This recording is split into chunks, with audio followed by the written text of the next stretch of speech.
लड़की है 15 अगस्त पर 26 जनवरी पर उस गांव की पढ़ी लिखी लड़की को ही झंडा फहराए जाने का मौका दिया गया। वहां पर उसको ये व्यवस्था की गई जैसे कि वीआईपी होते हैं।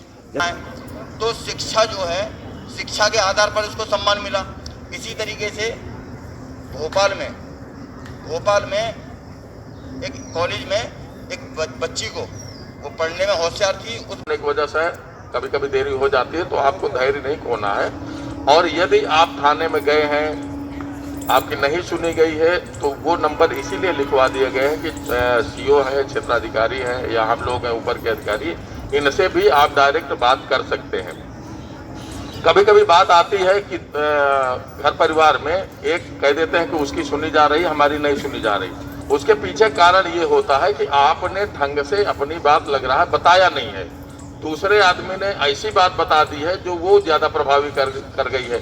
तो आपको धैर्य के साथ, चिड़चिड़ापन के साथ नहीं बताना है। जब चिड़चिड़े आप हो जाते हैं तो सामने वाला भी चिड़चिड़ा हो जाता है, तो आपकी बात को वो फिर गौर से सुनने में आनाकानी करने लगता है। जब आप चिड़चिड़े हो जाएंगे, अच्छा अभी सीओ साहब ने बताया कि जैसे समाधान आसानी से हो जाएगा। जब कोई चीज आप छिपाते हैं तब उसमें समस्या आपके साथ पैदा होती है। तो ये महिला शक्ति का जो प्रोग्राम चल रहा है, ये 6 महीने चलेगा। आपको भी हमारे साथ जुड़ना है। हम आपके साथ, आपके लिए पूरा प्रोग्राम कर रहे हैं।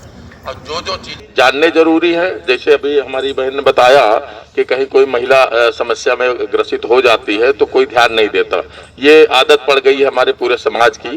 कहीं कुछ हो जाता है तो लोग डरते हैं कि फिर हमें पुलिस के आसपास जाना पड़ेगा, गवाही देना पड़ेगा। जैसे एक्सीडेंट हो गया तो बैठी है, ये कोई आपको एलियंस तो नहीं लगते हैं, किसी दूसरे ग्रह से आए हुए? आप ही के बीच के हैं, पहले तो ये मानने को तैयार हैं, क्योंकि अक्सर बहुत ज्यादा आलोचना पुलिस की होती है इन सब मामलों में कि ये नहीं किया, वो नहीं किया।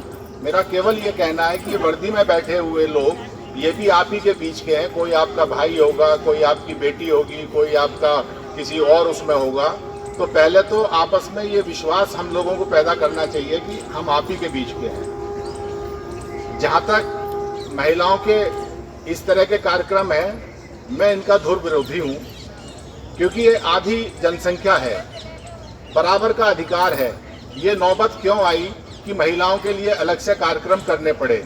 कहीं ना कहीं समाज में अगर कालांतर से देखते आए तो इस पक्ष की भूमिका कहीं ना कहीं दबाई गई। जो अधिकार हैं, कहने को बराबर के अधिकार हैं, इसीलिए कानूनी संरक्षण समय समय पर दिए जा रहे हैं। लेकिन समाज में कोई ना कोई कुरीतियां या समाज का स्वभाव इस तरह का रहा कि इस आधी जनसंख्या के अधिकारों को दबाया गया या उन्हें वंचित रखा गया। तभी तो स्पेशल एक्ट की जरूरत पड़ती है। हमारे टीएसआई साहब या अन्य अधिकारियों ने बताया कि महिलाओं के लिए ये एक्ट, वो एक्ट, फलाना एक्ट, पुरुषों के, भाई इसकी जरूरत क्यों पड़ी?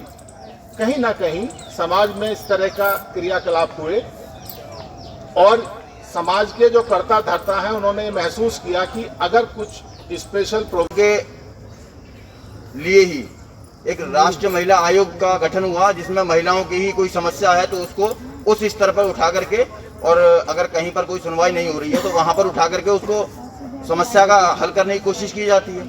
महिलाओं के लिए ही, पुरुषों के लिए कहीं नहीं। मार्च के महीने में मनाया जाता है वो।